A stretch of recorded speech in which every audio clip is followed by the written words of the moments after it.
Nga Region 8, good morning Eastern Visayas. Para yan ang adlaw sa Miyerkules.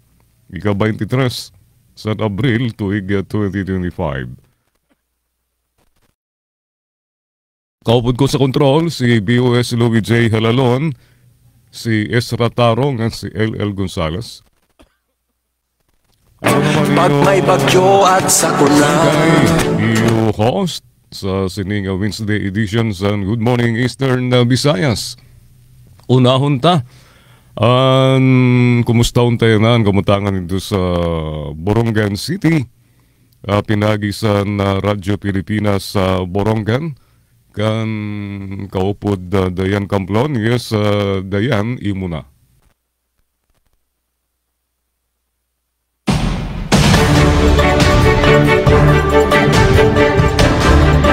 Yes, good morning. Thank you so much. Yes, I'm Sir Gina Valon. Sugad man mo pa yung agad natin mga kabakyang napagpatin mga sumat palibot habugus ngayon 8. Good morning, Ma'am Dalia Urit and Ma'am Eileen Diaz from the Philippine Information Agency, Northern Samar. Sugad man ito ni mga kaupad nga estasyon gihapon mo pa yung aga. Ito na aton mga engineers nga SM Sir Dindo Alaras, good morning. And Sir Aranto. So good morning ito natin na mga tigapamati nagpapabili na ada nakaantabay tikang pa kaninahan na aga-aga pa. Thank you so much. Nga natin mga news contributors from DYS team, good morning kanda Ate Pen, Anton Bugus nga production team, Ate Pen, Ate Sok, and Ate Daisy. Hangaran to na Bugus nga persahan na DYS team, amon station manager Ate Ruth Abunda, Chief Tech Sir Joy Policarpio, amon admin Sir Buboy nga nanaka na partner, Didia Master Control, Engineer Ray Victor de Dios. Yan, natin din kamplon iton iyo kausa. Hapagpat naman in mga sumat, tikang didi ha Borongan, tikang didi ha probinsyahan Eastern Samar. Nga kundi niya nang atak na in super bright iton adlaw. Malamrag kami nga di maupay iton panahon. Pero kuro kanina kaagahon nagkamay adahin mga panalagsaing nga pag-uran. Series hin medyo mahinay nga dahin masalag-silag ng mga pag-uran. Salit tandamla iton payong iton mga may activities particular na nga dihagawas. Yan sugad man kay mapaso-paso naman ito na panahon sugad din niya ng oras andam gihapon ito na tubig. Always hydrate yourself nga pagbalon hiton mga panangga panangga hiton sirak matindi nga sirak hitadlaw. 34 degrees Celsius ito na aton heat index din ito na City of Borongan and gintigog ng epekto. An air temperature at 28 degrees Celsius with 86% relative humidity. Pero niyan pag-abot ha alas 9 may ada guti ay nga chance in pagtarihti or pag-urana ada ha 20 to 30%. Tikang hiton alas 9 nga da ka alas 12. Yan nga dito kaadlaw Nga update naman pagtaga serbisyo tubig, so far so good ito natin na Awasit Gripo, particular na nga dito ni stasyon DYS sa barangay Alang-Alang. And hoping gihapon kita ito ni ba nga mga konsumidores sa gihapon ito na experience siya nga panahon. Diri let nga pasigi anong mapaswit panahon kay tendency daman mahubas ito na aton mga water sources. Nga na pagtaga kuryente, waray man na paabiso aton Eastern Samar Electric Cooperative in scheduled power interruption. So far, okay man iton supply hit kuryente ha dakang parte iton probinsya Eastern Samar. Pero syempre di rin ginawawara iton mga tsansahin unscheduled power interruption naman. O isang kay nagkamay-ada ngayon Paglinog, kaninahan mga alas 6. Alas 6 aga, 6:10 in the morning. Basta riton update na FIVOX sa DOST 30 minutes ago dito ni official Facebook page. Pero kaya wala makita ni Abat, kasi dito ini at lokasyon. Dolores ngadto norte nga dapit adto na magnitude 4.4. Nga kundi na itong lokasyon, 12.05 degree north, 125.51 degree east. So dito Dolores, ito reported intensities, intensity 4 Dolores ngan Canavid Eastern Samar. Sugad man intensity 2 City of Tacloban Leyte. Na-record gihapad to instrumental intensities, intensity 3 Canavid, intensity 2 City of Catbalogan Samar. Ngan intensity 1 Kawayan, Biliran, City of Borongan Eastern Samar, ngan Gandara Samar.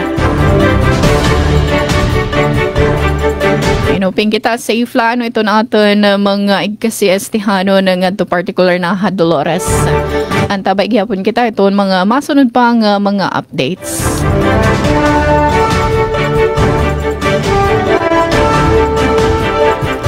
Yan, update gihapon pagtaga fuel sangkay nag-epekto kakalupad to price adjustment, price increase.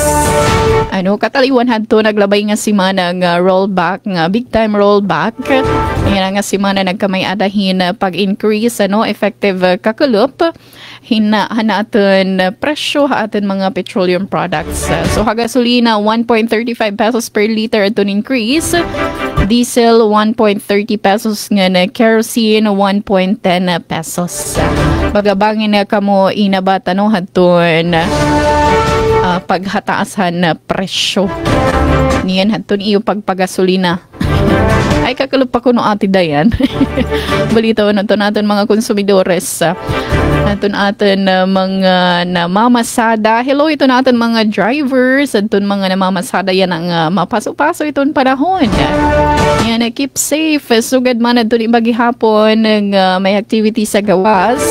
Aton mga parag-uma, mga parapangisda. Yan, iba pang ginadudumara. Hello, gihapon ito na adalay tiratag-sa-tagsa nga panimalay. Abrila iton radyo. Nagmumultitask. Yan, peace and order, generally peaceful nga dihiton probinsya Eastern Samar. Yan ang mga panahon. Pero labing tipharani na iton election, Oras nga 8 minutos na nakalabay, halos 8 na agad naman itong mga laray uluhan. Nahikayhan na bugos nga persahan na DYS team. Eastern Samar State University ikaduha pinakamaupay nga nagpapalakat nga eskwelahan hanasod April 2025 midwife licensure examination. Kaso road traffic accidents Eastern Samar naghitasin sobra 100% first quarter tuig 2025. Nga Regional Juvenile Justice and Welfare Committee 8 or RJJWC nagdumarin monitoring visits. Nga mga persons deprived of liberty mga papirang penal facilities.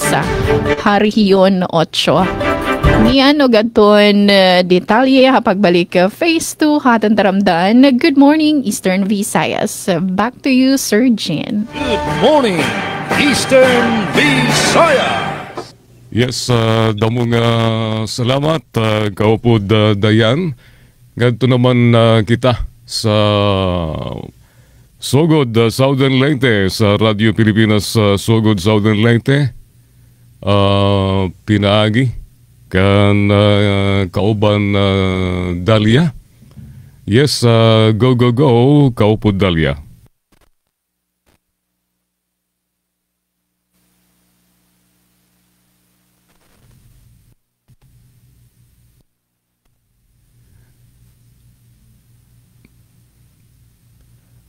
Waray ka-audio, Dalia. Nakamute siguro.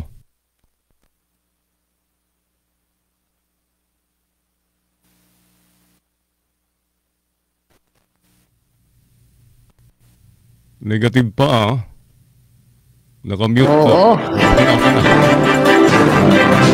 Yes, good morning. How about that? Doon na ba tayo audio? Yes, 5x5. Ayun. Yes, good morning Sir Jean. Good morning sa ato nga mga kawanan diha sa Radyo Pilipinas Kalbayog.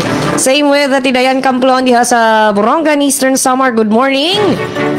Og amping-amping di no sa ato nga mga kauban diha sa Eastern Samar, especially that nakasinati pa lang sila, dili pa lamang dugay og makusog nga o pagtayog. Hopefully wala ray mga kadaot. O stay safe gihapon og i-apply gihapon nato no ang kining duck cover and hold nga technique.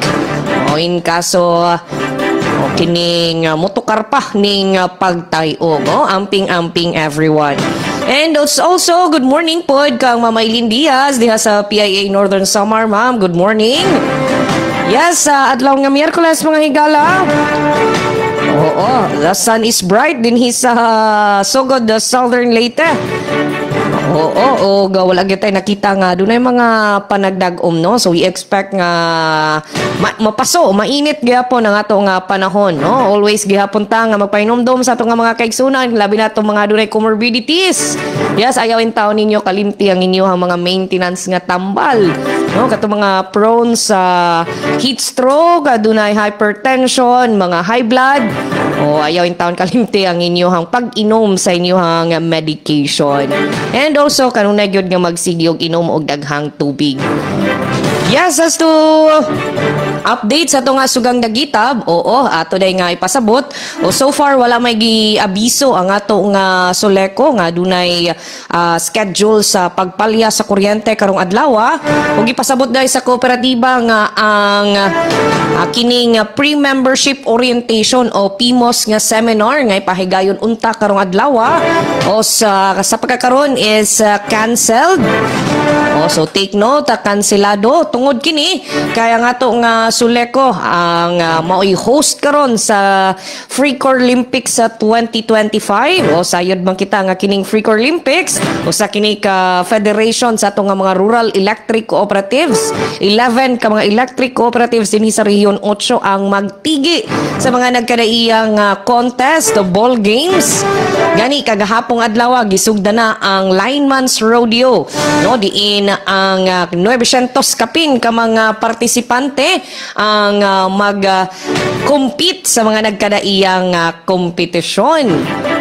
And also, ato po dahil nga ipasabot nga karong adlaw mao ang official nga pag-abli sa maong activity.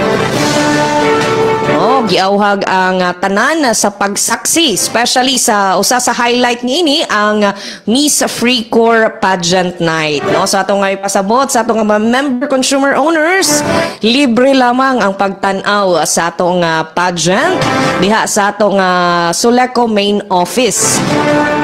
And also giawhag atong mga ato nga mga kaigsunan nga dunay mga pambato sa ilang mga kandidata. Palihog ta sa pag-like, pag-heart o share, comment sa inyong mga pambato aron mo taas ang engagement. Sa atong mechanics or criteria kining People's Choice Award ang engagement nato diha sa social media.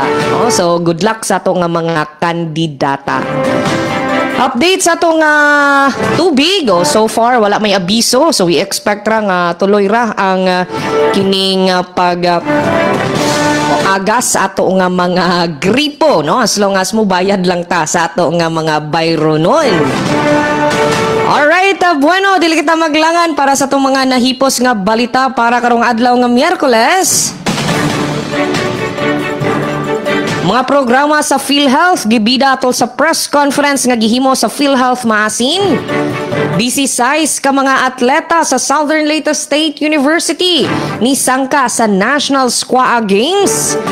7 ka mga lugar sa lungsod sa Macrohon na tauran og libre nga internet access pinasubay sa eleksyon. O mga bata sa nahawan nakabenepisyo sa libre nga health services sa RHU. Yes, kana Sir Jean ang ilang atangan kay sa atong nga pagbalik ato nagyong ihatod ang kompletong detalye sa mga balita. Yes, sa sa to station manager Sir Dindo Alaras, kini dia ang inyong alagad sa kahanginan Dalia Abiara urit and kauban day nato sa master control Kuya Rito Cabales ug engineer Nuki Parado. Good morning, Eastern Visayas. Good morning, Eastern Visayas. Daghang salamat kanimo kauban Dalia. Kumusta na naman yan na ang Northern Samar? Pinagi sa naton ka PCO si Ma'am Eileen Diaz. Yes, Ma'am Eileen, ikaw na. Good morning, Eastern Visayas. Good morning, Sir Chin, Ma'am Dayan, and Ma'am Delia. Morning. Ma'am Delia, good morning. Oo. Ngayon sa aton mga mamarati, ang aton mga viewers, good morning sa iyong atanan. Amo gihapon dibi sa Katarman, sobraan pa. So kakulop may 41 degrees Celsius kami. Yan na, may forecast nga adi kami sa 43. So ada gihapon sa danger. Ada kami sa danger nga kahimtang bago pa makaharadok. Pero so far saya na padayon man aton panawagan sa mga katawhan niya magdara payong, mag-inom tubig, bisan pa kuno diri inuuhaw, magdara gihapon tubig. So aton nila pasalamat kay saya na until now wala pa kami nakuha ang announcement from NGCP or North Milco for power interruption yan ang weekends. Amo manggod an makuri na kay kun mapaso tapos wala pa kuryente, mas madugang good an paso ngan ang mga tao liwat ina nga mga panahon adto sa dagat. So grabe. Grabe ang paso sa dagat. Although mag-enjoy ka pero grabe ang paso So daw Ma'am Eileen, safe ra ba makaon og halo-halo karon? Yes, ice candy.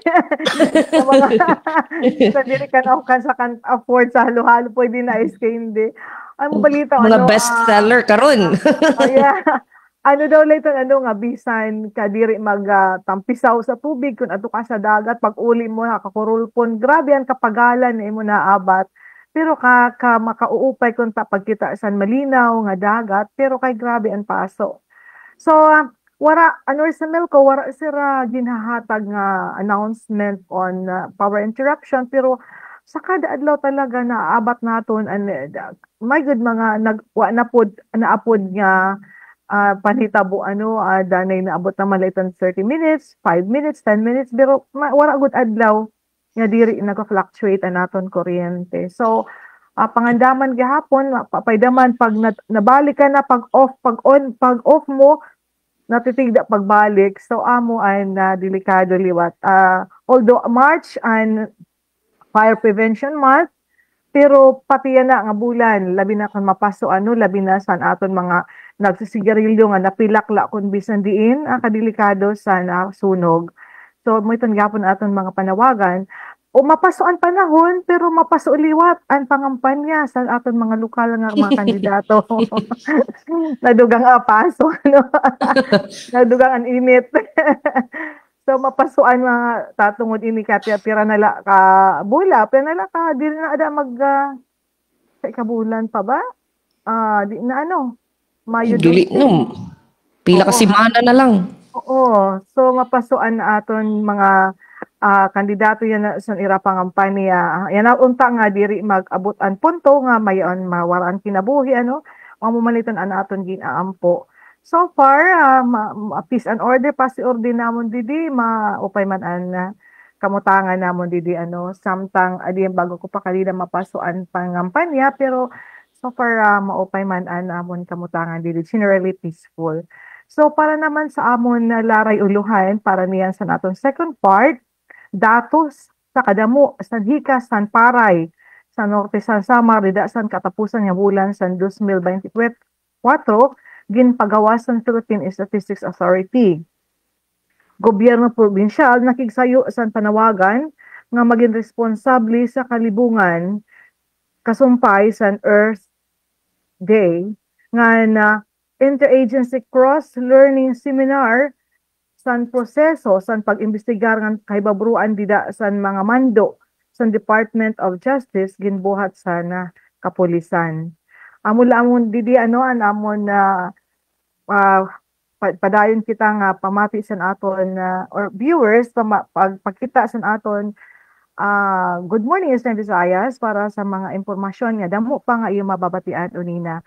Sa ngaran sa among Regional Director sa PIA, the Director Rian Arinto, ini si Aileen Nelson Diaz sa PIA Northern Samar. Back to you, Sir Chin. Yes, damo nga salamat ka PCO Ma'am Aileen sa PIA Northern Samar. Didi naman sa siyudad San Calbayog, maupay ang sirak ni Haring Araw. Mapaso-paso na luwatin niyan magkulop. Kundi maupay kung mahibalik ang nahitabo ka kulop nga laong pagkakulop nagdalumdum didi sa siyudad San Calbayog nga nagtarahiti kadali. Sa pagtaga peace and order situation, naging mahimyang man ang sulat ng siyudad San Calbayog sa naglabay nga 24 oras sa waray mga untoward incidents. Very peaceful. Punta magpasigi ni tubtob sa adlaw ng kauman sa eleksyon. Sa pagtaga tubig, waray anunsyo dito sa FB page ng Calbayog Water Company, waray scheduled water interruption, duro diritso ang serbisyo sa tubig. Perala sa itong mga parag yung mga lugar ng mga uro-igbaw nga parte sa Calbayog, hataas nga parte. Dirigod nakakasakaan tubig. Sa pagtaga kuryente naman, nagkamayada sa tigda o unscheduled power interruption kagabi. Dida sa Feeder 6 San Agustin Substation. Sa rin kagabi tigda na parong ang bugos nga barangay San Santa Margarita tikang sa kagsunghi ngadto sa Ilo. Gandara, Matuginaw, ngan pagsangan tungod sa nautod nga primary line along Barangay Adela Heights sa Salog. Open na lang kay gintrabaho dahil sa aton na mga linemen na ibalik dayon ang kuryente. At naman ang scheduled power interruption. Waray kuryente ang kadakan nga parte sa Caberets area sa San Milco 1, yan nga Sabado.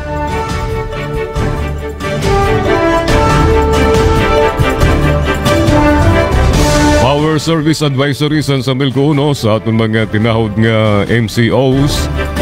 Aton ginpapaybaro nga magamayada kita preventive maintenance services sa mga substation sa mga sunod nga mga pitsa.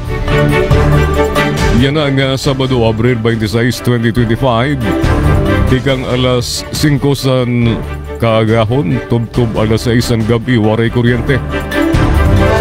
Tungod sa NGCP scheduled power interruption along 69 kV Calbayog Bliss Line nga diin, aton igdudungan ang Preventive Maintenance Service, PMS, sa naton 5 MVA San Agustin Substation.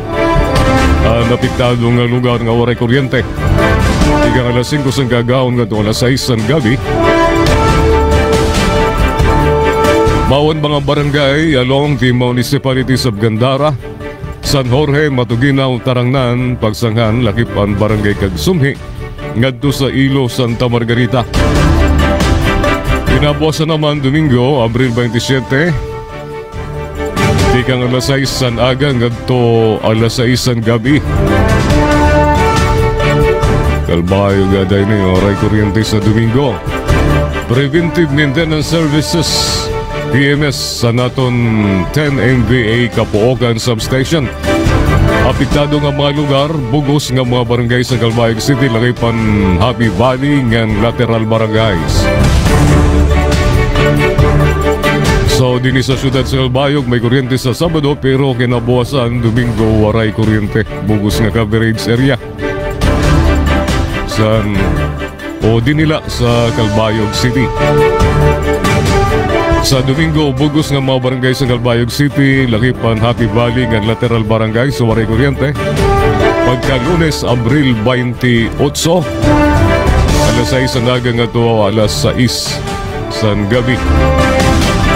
Preventive maintenance services, PMS sa naton 5 MVA Palanas, Kara Substation. Apektado nga mga lugar, mga barangays along Lunoy, Tukapogan, Lakipan, mga barangay sa distrito sa Noquindo, ng distrito sa Tinambangan. Waray kam kuryente sa Lunes, alas 6 nga sa naga ngadto alas 6 ang gabi. Ang nasabi nga preventive maintenance service in regular nga ginihimo kada tuig agud ma-check ang power transformers sa kada substation. Ngan ma-maintinar ang maximum power capacity agud makahatag reliable power service sa naton MCOs. Amon ginaro ang iyong timbos nga pagsabot ng nagbabaybaro mawan na sa Milko 1. Para naman sa itong mga adiyan na public service announcement para sa itong mga karuyag magtrabaho sa abroad. Sa Hong Kong ngan sa Middle East maghimo iyan na ang adlaw. Miyerkules hasta buwas Huwebes ngan Biyernes, special recruitment activity sa nabubuhaton sa Principalia Management and Personal Consultants Abril 23, 24 ngan 25 tigang alas 8 yan na nga aga nagtigang na tubtob alas 3 san kulop sa City Engineering Conference Room na mumutang sa City Hall Compound, Calbayog City. Sa nitong sinaton gareg magtrabaho como domestic helper sa Hong Kong and sa Middle East. Kinanglan ada para sa mga first timer ada edad 24 nga 40 anyos o co-ex-abroad worker from 24 to 43 years old. $400 ang sweldo. Libre nga mga benepisyo na gulat sa iyo. 15,000 pesos nga cash assistance, free transportation from your hometown to Manila and even abroad, full medical assistance, free passport processing, test the training, foods and OWA, biometrics, free food and accommodation. Nga na para sa itong mga igapapasan niyan nga mga balita sa second half sa Good Morning Eastern Visayas, mga natirok nga mga balita sa News Bureau sa DYOG Radio Pilipinas Calbayog. 657 nga college students sa Samar sumalang sa Tara Basa Training. Lopi Diluega, Northern Samar gindeklara unstable internal peace and security status. Nga na sa iba pa nga mga balita, 197 nga mga estudyante sa NWSSU pumailarom sa capability building training kabahin sa Tara Basa Tutoring Program. Barker bodies gininstalar sa barangay Buluan, Catbalogan City para pagproteher sa Marine Protected Area.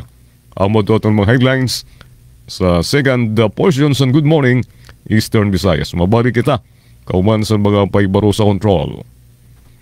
Good morning, Eastern Visayas. News and current affairs. Top stories of the day. Business, sports, music, and entertainment. Dadalhin sa inyo ng mas pinaganda aktibidad, mas pinalawak, mas pinalakas. Radyo Pilipinas.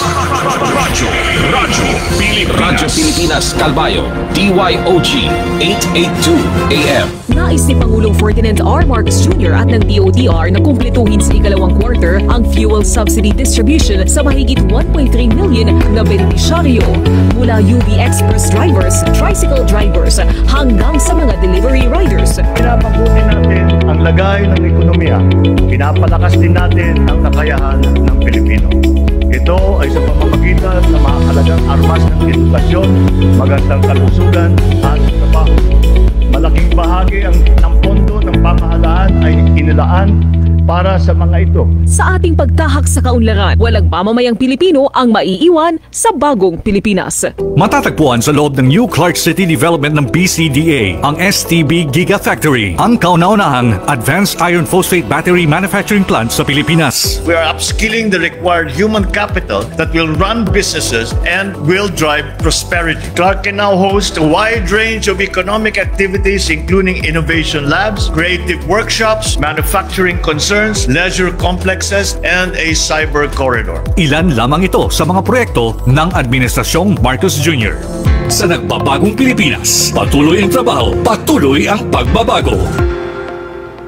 Upang hasain pa ang galing ng bawat kawani nito at tuparin ang layunin ng Pangulo na maging top investment destination ang Pilipinas, inilunsad ng Philippine Economic Zone Authority ang kanilang PEZA Academy. Ayon kay PEZA Director General Tereso Panga, nilunsad doon namin yan para i-enhance yung capacity buildings doon sa mga empleyado ng PEZA officers, magkaroon ng upgrading sa kakayanan nila through various training. Layunin ito is how we can be as agile as our multinational corporations na locator. So we need to be updated on the recent developments, technology trends. Hindi lamang pagsasanay ng mga kawani ng PEZA ang gustong makamit sa PEZA Academy, dagdag ng PEZA. The other aspect is how we can share all these emerging technologies with the rest of our locators. So, ginagawa natin ito para makasuporta ho tayo sa mga locator companies natin. Hindi lang sa skills training, upskilling, pati ho yung developing the local supply chain, global value chains para sa ganun ho, lahat ng local content, as much as possible, dito nila gagawin sa Pilipinas kaysa ini-import pa nila. Bahagi ito ng pagpapalakas ng PEZA upang suportahan ang mga adhikain ng Administrasyong Marcos. Sa nagbabagong Pilipinas, patuloy ang trabaho, patuloy ang pagbabago. Kalusugan ang pinakamahalagang yaman at ano pa man ang estado sa lipunan, bawat isa pangangalagaan, walang maiiwan dahil sa bagong Pilipinas, bawat buhay mahalaga. Sa ilalim ng 8-point agenda ng kagawaran ng kalusugan ng Administrasyong Marcos, hindi na lang pangarap ang masiglang Pilipinas. Bawat Pilipino ramdam ang kalusugan. Ginawang accessible ang pagbabakuna, interbensyon sa nutrisyon, serbisyong maternal at mental health at pinag-ibayo ang kapabilidad sa pagdetect, paggamot at pagkontrol sa mga sakit na hindi nakakahawa o non-communicable diseases para sa mas ligtas, dekalidad at mapagkalingang serbisyo. Pinaunlad din ang teknolohiya para sa mas mabilis na serbisyo. Para sa bawat komunidad, ang kalusugan ay pangunahing prioridad. Good morning, Eastern Visayas!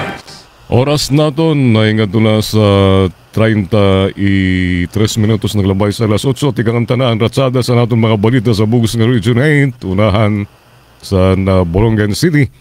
Radio Pilipinas sa Borongan pinagikan kaupod Dayan. Yes, Dayan, ikaw na.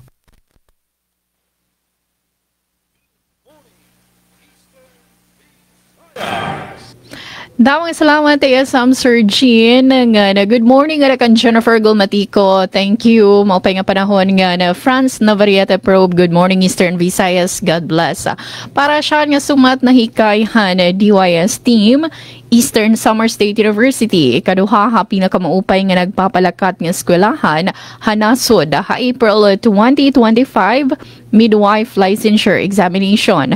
Ang detalye matikang kanatipen Pumida. Radyo Pilipinas. Radyo Pilipinas. Report. Isa na liwat nga milestone ang naabot han Eastern Samar State University ESU matapos ini magranggo ha ikaduha nga pwesto. Halistahan han top performing schools ha midwife licensure examination MLE han April 2025. Ini nga kadungganan ginbase ha mga eskwelahan nga may ada 20 tubto 29 nga examinees na nagkakuhain labaw pa ha 80% nga passing rate. Tikang ha 22 nga examinees an ESU, 20 ang malampuson nga nakapasar. Nagresulta hin 90.91% institutional passing rate, dako nga labaw ha 57.35% nga national passing rate. Ginkilala ini nga kalampusan kumupruweba han paningkamot han universidad nga maghatag hindi kalidad nga edukasyon halarangan ng health sciences. Iniin bunga han kolektibo nga pagtatrabaho, leadership nga dedikasyon han faculty nga administrasyon han universidad. Dako ang papel han visionary leadership ni University President Dr. Andres Pagatpatan Jr. hapadayon nga pagduso han institusyon ngadto hamas hitaas nga standard. Sugad man ginpapasidunggan ang aktibo nga liderato ni Professor Mark Bensi M.L. Pedis, Decano han College of Nursing and Allied Sciences, nga nandedikasyon ni Miss Maria Elda Amoyo, Program Head han BS in Midwifery, hapagdukwag han akademiko nga programa han kolehiyo, hangaran han universidad. Ginpapadangat an mapaso nga paglamano habag-o nga mga registered midwives. Aniyo pag-antos determinasyon nga dedikasyon, amo an yawi han iyo kalampusan, ngan ini nga dungog para ha iyo, para ha ESO, ngan para ha bugos nga estihanon nga komunidad. Para ha bagong Pilipinas, Penelope Pumida, Radyo Pilipinas, Radyo Publiko, Borongan. Namang salamat, Ate Pen Pumida, ang detalyan balita. Good morning, Eastern Visayas! Yes, samtang update sa Southern Leyte, busy size ka mga atleta sa SLSU o Southern Leyte State University nisangka sa National Squaa Games. Para sa report, aniya si Aljon Malot. Radyo Pilipinas. Radyo Pilipinas. Report. Yes, Aljon. Makikigi ang 16 katinunang atleta sa Southern Leyte State University kung SLSU sa 2025 na National State Colleges and Universities Athletic Association kung Squaa Games sa Camiguin. Nasaran nga kinigilang kuban sa 8 ka-atleta kinsang morepresentar sa athletics men, 2 sa athletics women, 2 sa beach volleyball women, 1 sa chess men, 1 sa lawn tennis men, 1 sa lawn tennis women ug 1 sa swimming women. Gikan Abril 22 hangtod 27, masawayan ang kahanas sa mga tinunan sang litma kaatbang niini ang mga pambato gikan sa laing mga rehiyon sa tibok nasod. Nahimong kwalipikado ang mga atleta sa SLSU, humanaghari silang tag sa kapaugnat sa kusog atol sa gihimong regional squaa meet sa miaging tuig. Ang ayang masaran nga ang maong labing dako nga panagtapok sa mga atleta gikan sa mga state colleges o university sa Pilipinas karon nga tuig nahisubay sa temang Advancing SUC Unity, Elevating Sports Excellence for Sustainable Development. Balita gikan sa Southern Leyte State University kini si Aljon Malot, Radyo Pilipinas, Radyo Publiko. Yes, salamat sa imong report, Sir Aljon Malot. Good morning, Eastern Visayas! Ginpahamtang sa Philippine Statistics Authority ang kadamo sa hikas nga paray ngan kahaluag sa natamnan niya pasakay sa probinsya sa Norte San Samar sa mga katapusan niya bulan sa tuig 2024 base sa datos na nakuha dida sa Palay and Corn Production Survey. Ini nga kada quarter nga survey nakaghatag sin komprehensibo nga ihap san kadamo sa produkto hikas kada hektarya ngan total nga kahulaugan sa natanuman sa paray ngan mais nga nagsiserbi kung importante nga basihanan para sa maupay nga pagplano ngan palisiya pagtaga-agrikultura. Sa katapusan nga tulo ka bulan sa tuig 2024 naghitaas sin maabot 7,191 metriko tonelada nga produkto sin paray kung di nagpakita sin pag-uminto kumpara sa 7,138 metriko tonelada sa pareho nga bulan sa tuig 2023. Ini nagpapakita sin kinatuig nga pag-uminto sa hikas sin 50%. Nahibaro ang liwat nga naghaluga na natanuman sa paray tikang sa 423 hektarya ngadto sa 428 hektarya sa mga irigasyon San may mga irigasyon nga 2,387 hektarya nga sa 2,392 hektarya naman sa normal nga pasakay. Iniabisan dito yung aminto nagpapakita nga yaon pag-uswag dida san praktis san mga parag-uma favorable nga panahon nga kahaluagon san gintanuman. Sa bugos nga riyon 8 gintalaan nga yaon 241,334.57 metriko tonelada anikas san paray sa last quarter san tuig 2024 nga kundiin 139,695 metriko tonelada sa Leyte, 43,179.7 metriko tonelada sa Samar, 18,788 metriko tonelada sa Biliran, 20,400 metriko tonelada sa Southern Leyte, 22,080 metriko tonelada sa Eastern Samar, ng 7,198 metriko tonelada sa Norte San Samar. Back to you, Sir Jen. Kaya damo nga salamat, Ma'am Eileen. 197 nga mga estudyante sa NWSSU pamilarom sa Capability Building Training kabahin sa Tara Basa Tutoring Program. Sa detalya di si Suzette Pretencio. Radyo Pilipinas Report. Opisyal na nga gintikangan kasankulop ang 5 kaadlaw nga capability building training para sa mga estudyante tikang sa Northwest Samar State University o NWSSU nga magiging kabahin sa Tara Basa Tutoring Program. Ini nga programa ilarom sa Department of Social Welfare and Development o DSWD in may panuyuan nga buligan ang kabataan sa pag-uswag sa neraabilidad sa pagbasa, pinaagi sa suporta sa mga kabatan-unan nga estudyante nga magiging mga tutors nga youth development workers. Ginkokomponer and batch sa 194 nga NWSSU students nga magpapailarom sa serye sa mga sesyon nga magtututok sa epektibo nga pamaagi sa pagtutdo, child development ngan community engagement. Ini nga preparasyon asyan pundasyon para sa nira masunod nga 20 kaadlaw nga actual nga deployment sa komunidad nga kundiin sira mismo ang magpapadusosan kay baro sa pagbasa sa kabataan nga may kinahanglan nga suporta. Para sa Bagong Pilipinas, Suzette Pretencio, Radyo Pilipinas, Radyo Publiko, Kalbayog. Salamat sa nimo report, Suzette. Good morning, Eastern Visayas. Samtang halain pa nga sumat kasuhin road traffic accident sa Eastern Samar, naghitaasin sobra 100%. Hasyahan nga quarter hantuig 2025. Ang detalimatikang kanati Daisy Lalo sa Belizar. Radyo Pilipinas Report.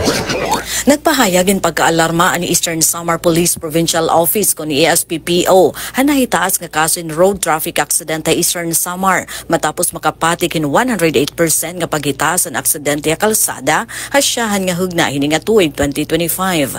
Ang pagkaalarma ni ginpahamtan ni Police Lieutenant Colonel Alex Rubin, Chief han Police Community Affairs and Development Unit kon PICADU han ESPPO ha programa nga sumat istihan han Radyo Pilipinas Morongan na naglabay ng simana. Sigun ang opisyal, tika nga 34 lang road accident ang January to March 2024. Linok so iniya 71 yan ang first quarter ng 2025. Iniinbasaran ka na ni SPPO record ha crime environment ha ilaruman public safety indicator.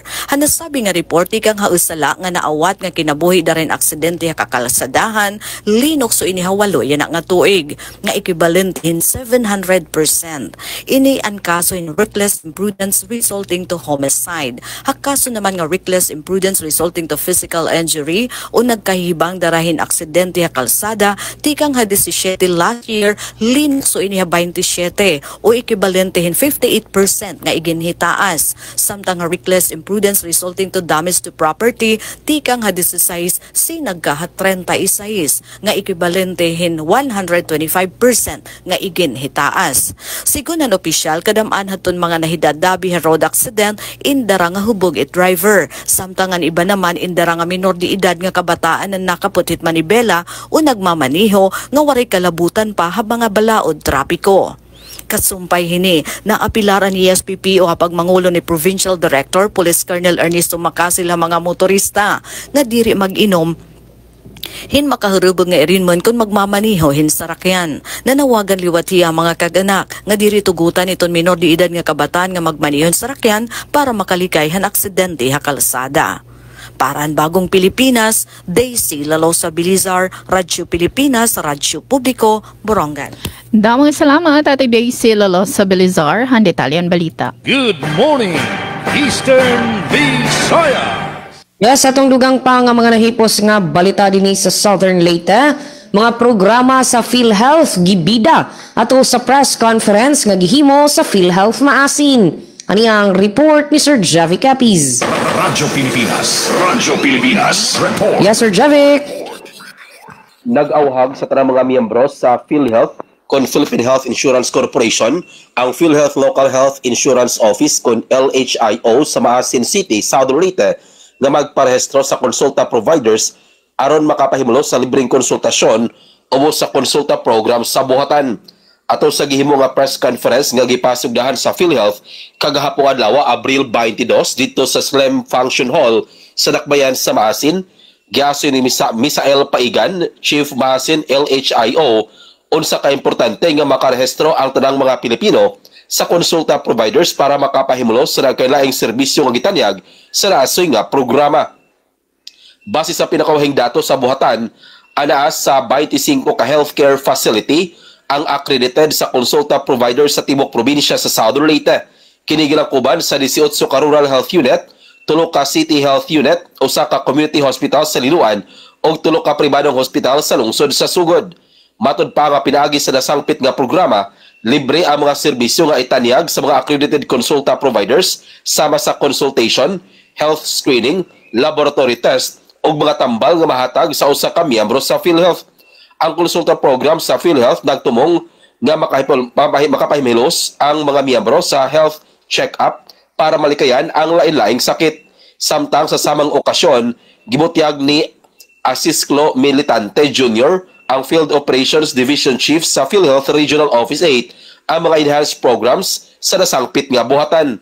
Apil na niini ang automatic coverage sa mga solo parents ug sa ilang mga anak, pagtangtang sa single period of confinement kon SPC rule, preventive oral health services sa primary care facility, ZIB benefit package, hemodialysis package o uban pang mga gipatuman nga gipagpalapad sa mga serbisyo sa PhilHealth.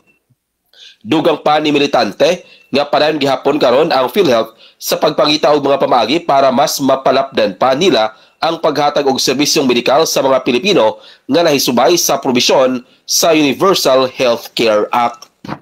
Balita gikan sa buhatan sa PhilHealth para sa Bagong Pilipinas, Jevic Epis, Radyo Pilipinas, Radyo Publiko. Yes, salamat sa imong report, Sir Jevic Epis.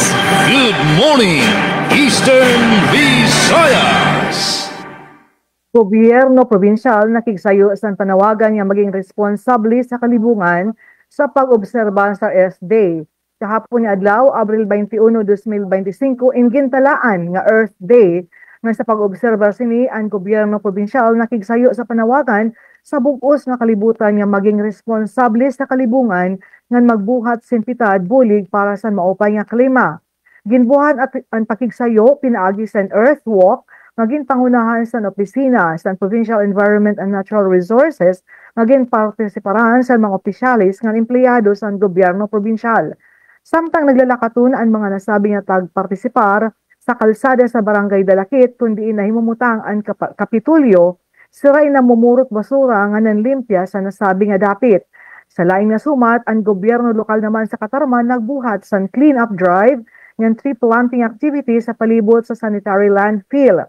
Padayon ang panawagan sa gobyerno nga panahon para manginanon na ang tagsatagsa sa kalibutan nga na kalibungan nga igtagad ang pagproteher nga sa regalo sa makagrahom para sin mahimyang nga pag-establish ila kunta kun Earth Day pero sa matag adlaw. Sa yan ang tuig ang tema sa Earth Day 2025 mauan Our Power, Our Planet. Back to you, Sir Jim. 657 ng mga college students sa Samar sumalang sa Tara Basa Training. Sa detalye din report ni Charmaine Perito. Radyo Pilipinas, report. sa 157 nga college students tikang sa Samar State University o Northwest Samar State University ang nagpailarom sa 5 kaadlaw nga training sa Tarabasa Tutoring Program sa Department of Social Welfare and Development DSWD. Inigintikangan kasan Kulop, Abril 21, kutob maabot Viernes, Abril 25. Katuyuanan sa training, ngig-andam sira como tutors o youth development workers para sa mga kabataan nga nakukurian magbasa ug sugad man ang pagdumara sessions para sa mga kag-anak o guardians sa mga learners. Como parte sa Cash for Work, makakarawat ang mga estudyante sa sweldo base sa daily minimum wage sa 20-day deployment tigang Mayo 19 kutob Hunyo 14. Target yan nga tuig sa programa ang 1,512 college students, 5,040 learners ug 5,040 parents sa Samar, Tacloban, ngan Ormoc. Para sa Bagong Pilipinas, Charmaine Perito, Radyo Pilipinas, Radyo Publiko, Calbayog. Salamat Charmaine sa nimo report. Good morning, Eastern Visayas. Samtang alin pa nga sumat na hikayhan na DYS team, Regional Juvenile Justice and Welfare Committee 8 or RJJWC, nagdumarahin monitoring visits sa PDL sa pirang panel facility sa reyon. Kabagyang ang DSWD Field Office 8 nagdumara ang Regional Juvenile Justice and Welfare Committee 8 or RJJWC hin monitoring visits nga mga persons deprived of liberty or PDLs hapirang mga penal facilities sa Reyon 8. Kaparatihan monitoring visit in an implementasyon ng Republic Act 9344 o ang Juvenile Justice and Welfare Act. Nga nagsasaad nga ang mga minor de edad nga nakapagbuhat hin krimen o ang Children in Conflict with the Law or CICL, indiri dapat ipriso. Kundi dapat matagan hin kaangay nga komunidad nga na center-based intervention nga mabuligan nga magbag-o ipinaagihan restorative justice. Habisa na sabi nga balaod, nagdudumara ang RJJWC hin binulan nga pagbisita nga mga custodial facilities han Philippine National Police, Regional Rehabilitation for Youth, Bahay Pag-asa ng iba pang Social Development Center for Children and Youth para masigurado ang pagpapatungan han Republic Act 9344. Ngan dapat inabulag ito na kustodiyahan mga CICL nga da mga adult nga mga PDL. Kabakyang gihapon han RJJWC ang iba pang mga ahensya sugidhan PNP, Public Attorney's Office, TESDA, Commission on Human Rights ngan iba pang mga miyembro han Regional Juvenile Justice Welfare Center Secretariat. Impormasyon ni Hikay ipinaagihan DSWD Eastern Visayas. Sa natin oras, 53 minutos na nakalabay, alas 8 hanaga. Good morning, Eastern Visayas. Yes, sa atong lain pang balita. Before day na to ihatag ang kumpletong detalye. Good morning dayta kang Sir Celso Obligado, kang Ma'am Marife Idilio Galdo Iviotaw, kang Pedro Escobar Jr. Good morning. Thank you so much sa inyo nga pagtanaw sa atong Facebook live stream. Yes, sa atong lain pang nahipos nga balita. 7 ka mga lugar sa Macrohon, Southern Leyte tauran og libreng internet access. Ani ang atong report. Radyo Pilipinas report. Anaa sa 7 ka mga lugar sa Macrohon ang gikatakdang butangan og Starlink internet connection isip kabahin sa preparasyon sa umaabot ng national ug local elections karong Mayo 12, 2025. Matud pa ni COMELEC Macrohon Election Officer 3 Elvira Monge, sugod karong adlaw Abril 23, adunay mga partisipante sa I1 Resources Incorporated, pinangunahan ni Mr. Memar Regmac nga mobisita sa mga napiling barangay para pag-instalar sa Starlink transmission device.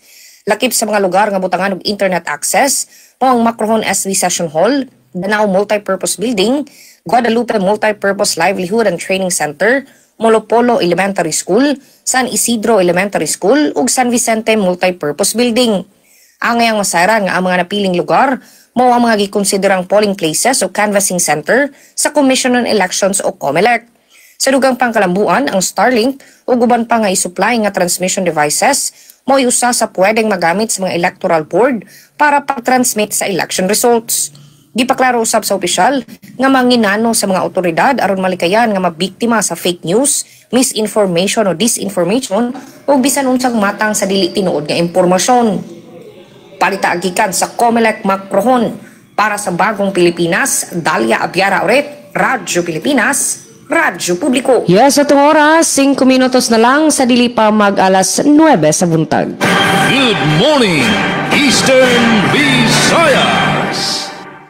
Sa padayon nga paningkamot nga maghinga upay nga ondo ang kapabilidad sa pag-imbestigar sa personahe sa kapulisan ang Northern Samar Police Provincial Office dida sa pangunguna ni Provincial Director Police Colonel Sonny Umingan nagmanilampuson ang sayo kaadlaw nga interagency cross-learning seminar on the investigative process and Department of Justice circulars nga ginbuhat sa Abril 22 sa Moray Park Resort sa Bungtusan, Bubon.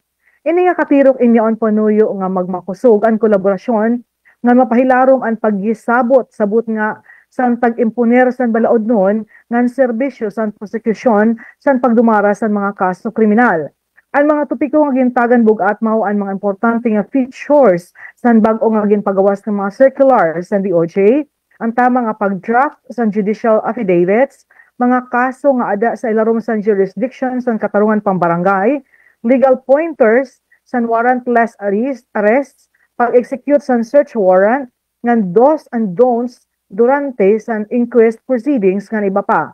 Ang seminar in aktibar nga ginatindiran san mga chief of police ngan mga investigador sa bug-os nga hanay san kapulisan san probinsya kaupod ang chief san Provincial Forensic Unit ngan chief san Provincial Investigation and Detection Management Unit ngan ang mga nagpaangbit san ira mga hibaro, lectures or resource persons mao ang mga abogado tikang sa Provincial Prosecutor Office, Department of Justice.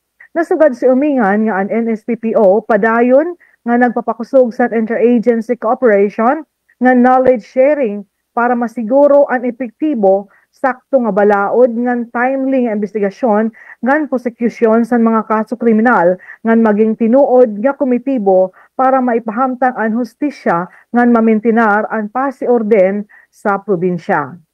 Sa akon panamilit, sa ngaran sa namon Regional Director, Rian Arento, ini sa Aileen Alazandia sa Philippine Information Agency Northern Samar, nagpapasalamat ngan good morning, Eastern Visayas.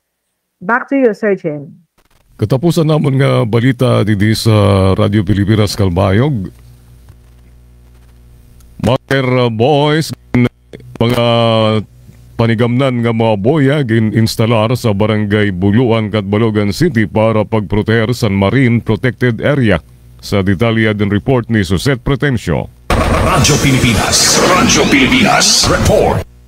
Dito naman sa Catbalogan City, usa nga importante nga pitad sa panalipod sa kadagatan ang gindumara sa Barangay Buluan, Catbalogan City, pinaagi sa pagbutang sa mga marker buoys nga magpapakita sa no-take buffer zone sa sulod sa Maritime Protected Area. Ginpatuman ang aktibidad, pinaagi sa kolaborasyon sa Project Lawang and Binhi sa DSWD Region 8, kabulig ang City Agriculture Office, City Environment and Natural Resources Office, mga opisyal sa Barangay Buluan, ngan Barangay Buluan B Farm C. Ang marker buoys nagtatagana sa klaro nga limitasyon para masabtan sa mga paragpangisda ng mga turista kundi inla pwede magdumara aktibidad. Dako ang papel sa nasabing inisyatibo sa pagpanalipod sa marine biodiversity, kalakip na ang mga coral reefs nga importante nga orokyan sa damo nga marine species. Ginihingap liwat sini nga suportahan ang sustainable nga mahapsay nga pangingisda sa mga residente.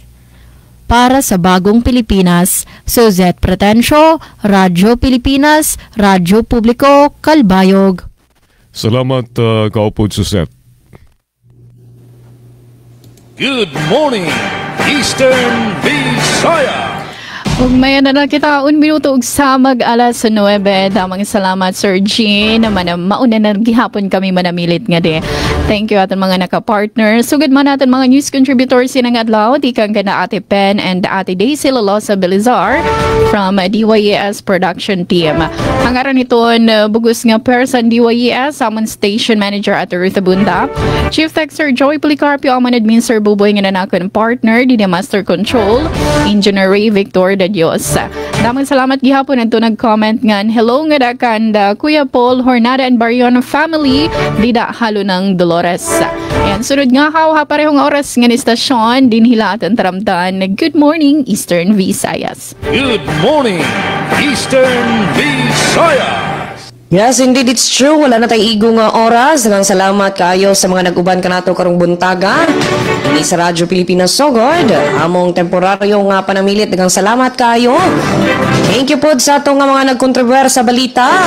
Yun man nato nakauban sa Master Control, Kuya Rito Cabales. Sa ngalan sa ato station manager, Sir Dindo Alaras, kini ang inyong alagad sa kahanginan, Dalia Abiara ulit. Mayong buntag, good morning, Eastern Visayas. Daghang salamat. Eastern Visayas. Daghang salamat sa iyo participation na kauban na Dalia. Ngan kasamang Dayan o Ma'am Eileen. Sa ngaran sa mga nakaupod ko sa control, BOS Louis J. Halalon, ngan si Ezra Taro, LL Gonzales, ini naman iyo surugon sa kaginan, Jean Navilon. Nagpapasalamat sa iyong atanan, tubtub-liwat buwas ngaglaw sa Good Morning Eastern Visayas. Good morning, Eastern Visayas. Serving the Republic of the Philippines for more than 75 years. Ito po ang Presidential Broadcast Service. Pakinggan, panoorin, agaran in real time, o balikan sa pag-scroll up and down. Mga balitang dapat malaman, impormasyong tunay at napakikinabangan. Saan ka man sa buong kapuluan. Bangon sa bagong sigla. Kababayan. Kasama ang social media. Powered broadcaster ng bagong mamamayan. Tapat sa pag-uulat. Ito po ang Presidential Broadcast Service. Sa Kalbayog, Radyo Pilipinas, 882 AM.